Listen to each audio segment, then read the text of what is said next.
Τρέφεται ποτέ. Ένα σημαντικό είναι ότι, γιατί και σε αυτό που λέτε, αλλά και με το. Ψάχνουν κάποιοι στις σελίδες π.χ.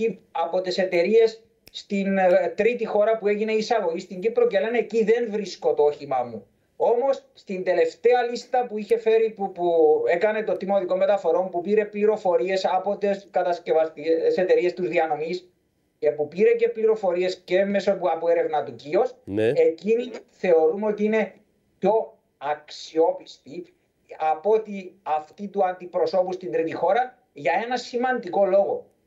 Γιατί ένα όχημα όταν ήταν στην τρίτη χώρα επικαιροποιούσε τα στοιχεία του στη λίστα.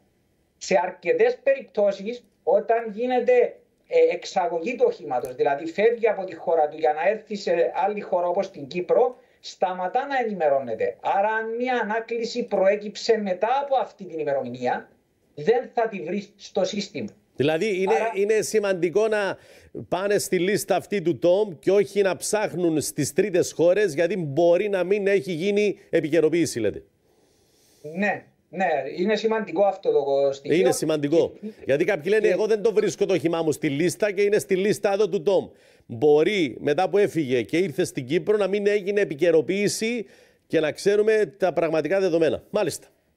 Ακριβώς. Αυτό είναι. Απλά εκείνη η λίστα πρέπει και να επικαιροποιείται από τις αρμόδιες αρχές λίγο και πιο γρήγορα. Γιατί βλέπετε ότι υπάρχουν οχήματα που έχουν ήδη τύχει και βρίσκονται στη λίστα.